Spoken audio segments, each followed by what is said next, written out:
মাত্র 4 ম্যাচ খেলে দেশে ফিরে এসেছেন প্রায় 20 দিন হলো, কিন্তু পাকিস্তান সুপার লিগে এখনো কেউ ছাড়িয়ে যেতে পারেনি নাহিদ রানাকে। দুনিয়ার অনেক নামকরা ক্রিকেটার খেললেও তাদের ছাড়িয়ে এখনো শীর্ষেই আছেন বাংলাদেশি এই বোলার।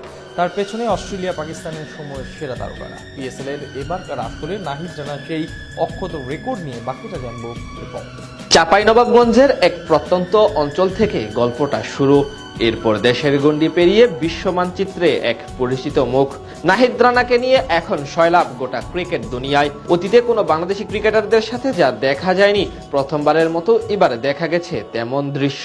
শুধুমাত্র ফাইনাল ম্যাচের জন্য স্বয়ং দেশের বোর্ড প্রেসিডেন্টের কাছে অনুরোধ করে নিয়ে যাওয়া হচ্ছে তাকে, কারণ মাত্র 4 ম্যাচে পেশোয়ার জালমির একাদশে সুযোগ পেয়েই সবার মন জয় করে নিয়েছেন বাংলাদেশের নাহিদ রানা। শুধু তাই না, ওই 4 ম্যাচ খেলে এমন কীর্তি গড়ে এসেছেন তিনি, যা পুরো টুর্নামেন্টের শেষের পর্যায়ে পৌঁছালেও এখন অবধি ভাঙতে পারেনি কেউ। এখনো সবার উপরে আছেন টাইগার পেসার, একেই তো বলে রাজত্ব। রানার পিএসএল এর যাত্রাটা শুরু হয়েছিল গত বছর, কিন্তু সেইবার কোনো ম্যাচ খেলার সুযোগ পাননি তিনি। এবার অবশ্য প্রথম ম্যাচে সাইড বেঞ্চে থাকার পর দ্বিতীয় ম্যাচ থেকেই শরীফুলের সঙ্গে জুটি বেঁধে বোলিং করেছেন পেশোয়ার জালমির জার্সিতে। সেখানে নিজের অভিষেক ম্যাচে কিছুটা খরচে হলেও পরের 3 ম্যাচে রীতিমতো অগ্নি ঝরিয়েছেন। সেখান থেকেই রেকর্ড করেন রানা।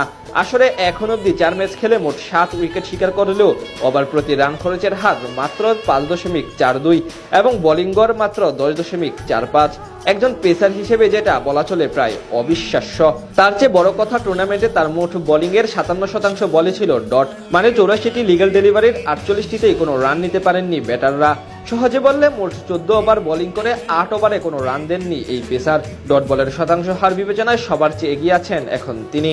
এই তালিকায় তার ধারে কাছে বা 50%-এর উপরেও নেই কোনো বোলার। দুয়ে থাকা শাহিন শাহ আফ্রিদি ডট বল করেছেন 49%।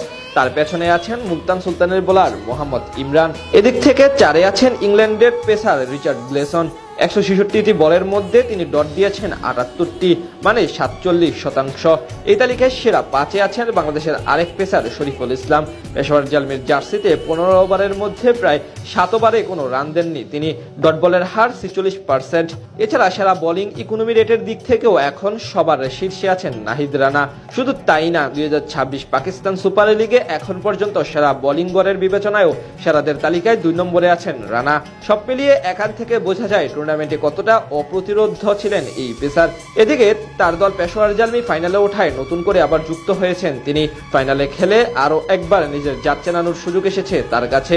তার হাত ধরে দীর্ঘদিন পর শিরোপা নিজেদের ঘরে তুলবে এমন স্বপ্নই দেখছে পেশোয়ার জালমির ভক্তরা। আগামী 3 মে অনুষ্ঠিত হবে 11তম পাকিস্তান সুপার লিগের ফাইনাল, যেখানে পারফরমেন্স করতে মুখিয়ে আছেন বাংলাদেশের নাহিদ রানা।